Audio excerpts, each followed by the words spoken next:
dia 14 de fevereiro de 2001, dia dos namorados, o Dr. John Hamilton chegou na casa dele para encontrar a mulher morta no chão do banheiro.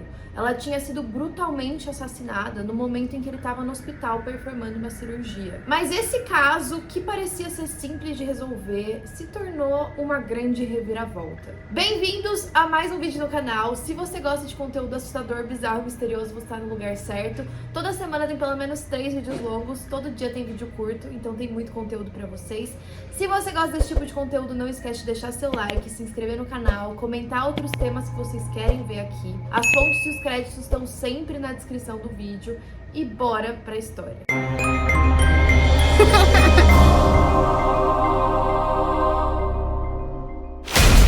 Esse caso aconteceu no dia do meu aniversário, olha só, tá chegando inclusive. E pra esse vídeo eu coloquei no modo cinema, então a minha estante tá meio embaçada atrás. Não sei, comentem aí se vocês acham mais legal assim ou do jeito normal mesmo. E pode ser que eu tenha algumas interrupções durante o vídeo, porque o Frodo tá sentado no meu colo, mordendo meu cotovelo sem parar, então eu tô tendo que me controlar pra não fazer uma cara de dor.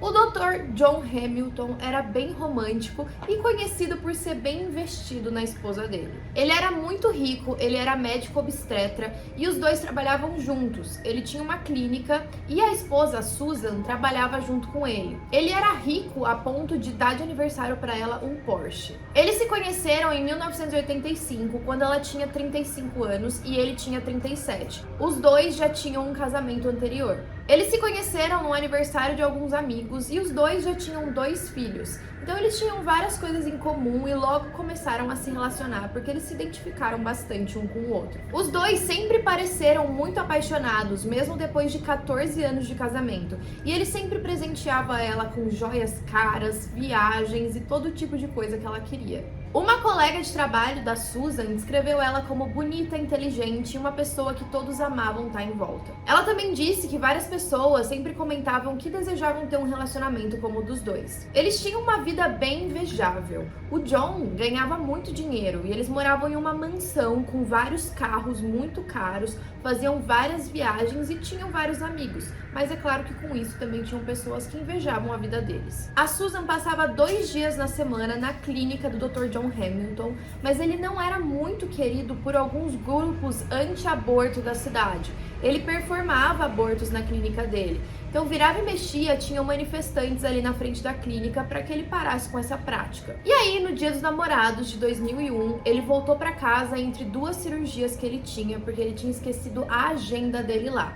Então, ele precisava buscar para voltar para a próxima cirurgia. E quando ele entrou na casa, ele encontrou a porta dos fundos aberta e uma cena terrível no banheiro. A esposa dele estava deitada no chão, em cima de uma poça de sangue. Ela estava nua, o que indicava que ela tinha acabado de sair do banho quando o ataque aconteceu. O John ligou para a polícia imediatamente, ele parecia bem desesperado e disse que estava tentando fazer procedimentos de primeiros socorros. Ele também disse que achava que a esposa dele estava morta. Quando a polícia chegou, eles encontraram a Susan, que tinha sido estrangulada com 2 gravatas. A cabeça dela tinha sido batida no chão com tanta força que tinha partes do cérebro dela que tinham sido expostas. Nas próximas horas, a polícia queria entender o que tinha acontecido. O John foi levado até a delegacia para contar o que tinha acontecido com ele e ele parecia muito desesperado. Ele estava com um comportamento bizarro, ele parecia estar em choque, em pânico, muito triste. Ele ficava balançando para frente e para trás, ele chorava, ficava batendo as mãos em cima da mesa. Ele só queria que alguém ajudasse ele a solucionar quem tinha feito aquilo com a esposa. A polícia tinha 3 opções. A primeira suspeita era o marido, porque sempre é o marido o primeiro suspeito,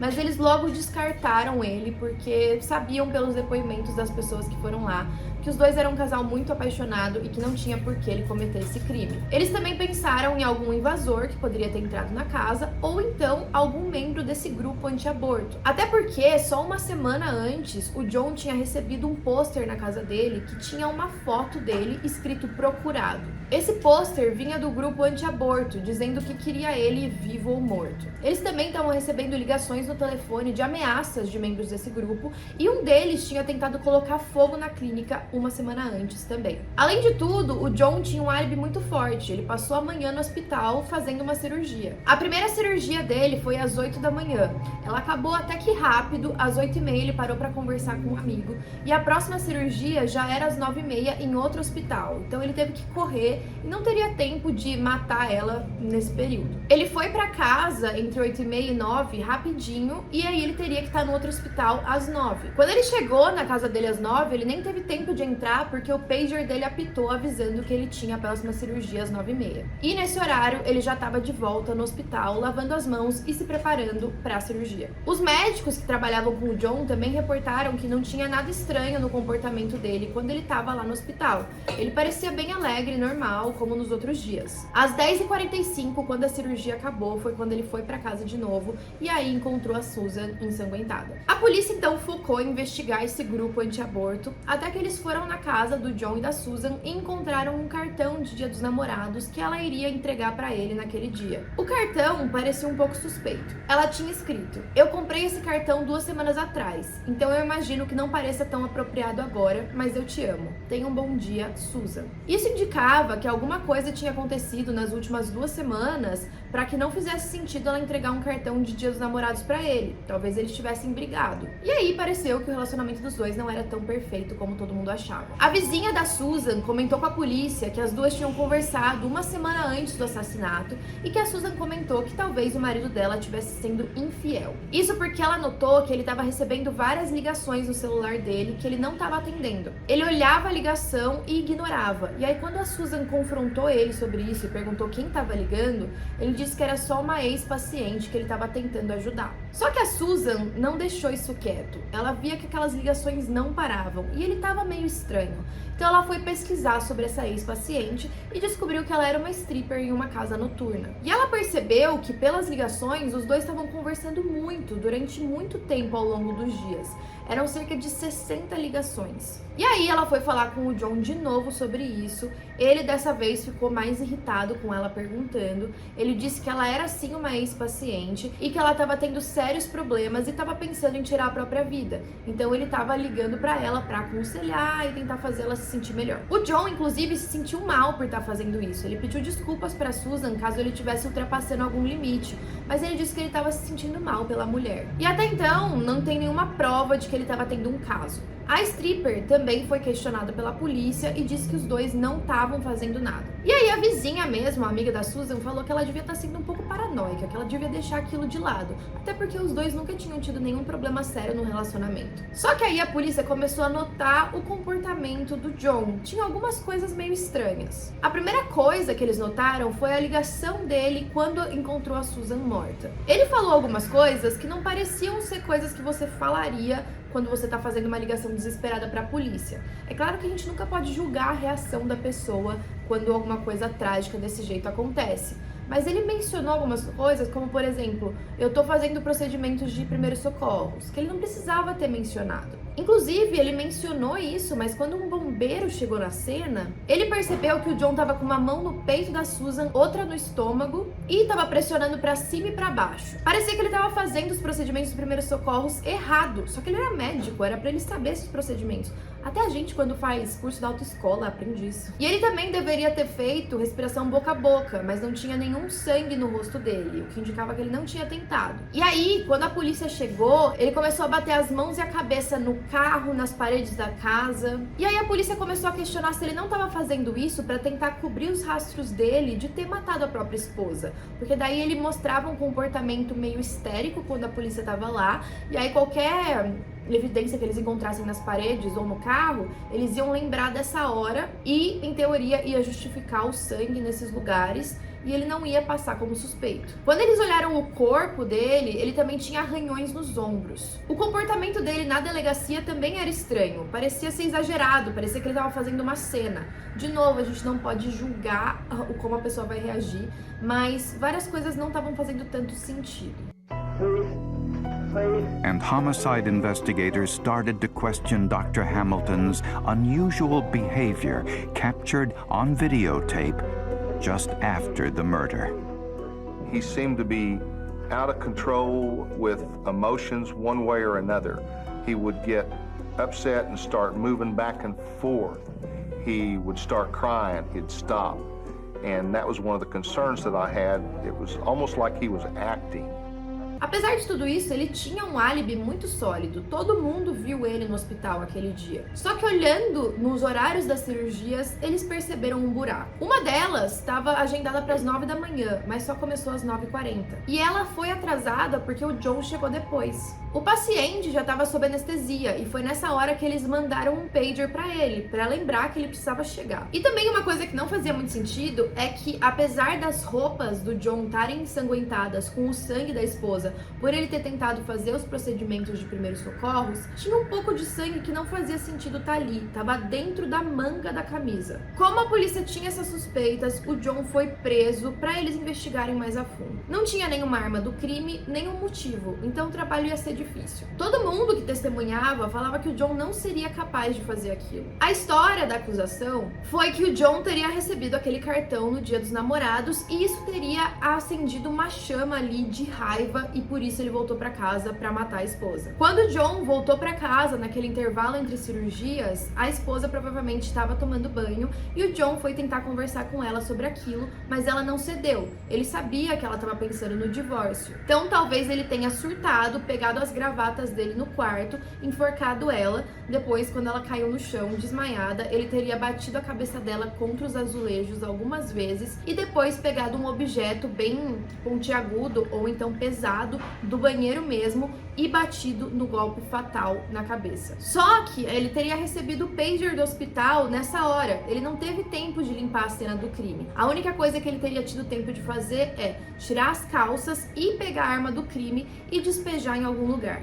Até hoje a gente não sabe onde foi parar as calças dele e nem esse objeto que ele usou. Mas ele foi para o hospital ainda com os sapatos ensanguentados com o sangue da esposa.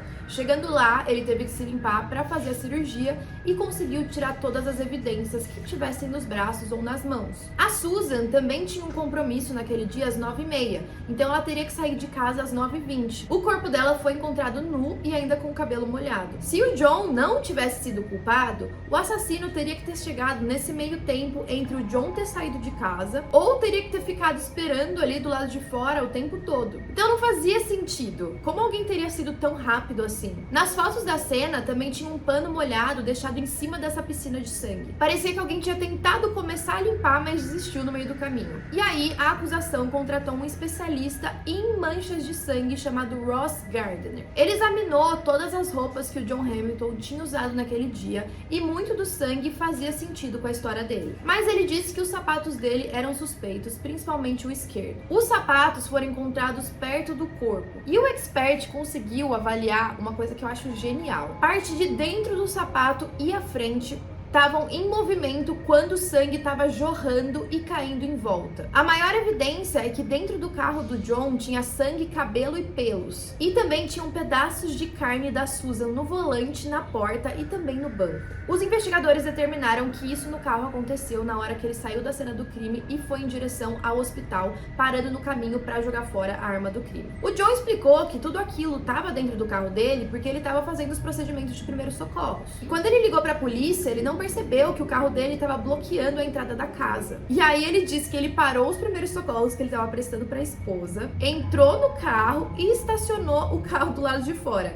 Mas me diz como que isso faz sentido? Sua esposa tá lá, praticamente morta, né? Na verdade ela já tava morta, mas ele tava fingindo que não. Ele para os primeiros socorros só porque ele pensou, nossa, a polícia tá vindo, meu carro tá na frente da casa, deixa eu ir lá tirar rapidão, daí eu volto aqui pra continuar os primeiros socorros nela. Só que daí tem outra coisa bizarra que a polícia falou, você tá mentindo. Primeiro porque dava pra ver que ele tinha andado pela casa com sapato ensanguentado, tinham marcas lá dentro, mas não tinham pegadas de sangue da casa até o carro. Então, se ele realmente fez isso, se ele saiu para tirar o carro para a polícia chegar, por que não tinha marcas dele pisando lá fora? E aí, a defesa foi contar a história deles. Eles disseram que o suposto assassino que teria invadido a casa primeiro tomou um banho, correu pra limpar todo o sangue, e aí ele teria pegado uma solução de limpeza no ralo do banheiro pra limpar esse sangue. E aí ele trocou de roupa com roupas limpas, porque o assassino com certeza levou outras roupas, né, pra cena do crime. E aí ele teria colocado as roupas ensanguentadas em uma sacola. E aí ele deixou a sacola do lado de fora da casa,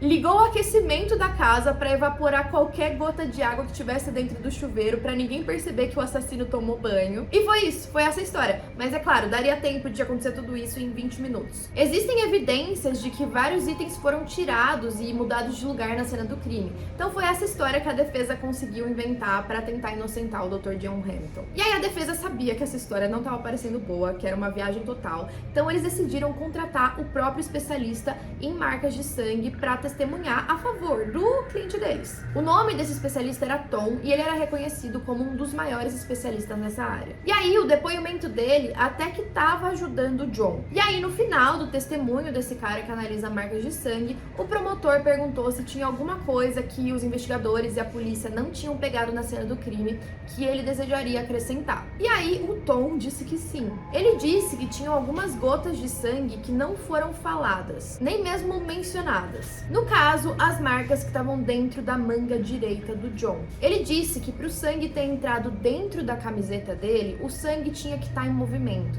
Então faria sentido o John estar batendo na esposa e conforme ele batia, o sangue foi arremessado para dentro da manga. Era a única forma de ter sangue ali dentro. Até porque se ele estivesse fazendo procedimentos de primeiros socorros, o sangue não ia espirrar dentro da manga. Só que daí o John falou: querido, te contratei pra ajudar a me inocentar e agora foi o seu depoimento que vai fazer com que eu seja culpado. Os jurados passaram cerca de 2 horas pra checar essas informações todas. 2 semanas depois, o John foi sentenciado à prisão perpétua. Ele tentou contratar outro advogado pra ajudar ele na apelação, mas ele não conseguiu. E hoje ele tá preso em uma prisão de segurança máxima por ter matado a própria esposa. Bom, esse foi o caso de hoje. Comentem aí o que vocês acharam, se vocês já desconfiavam do John.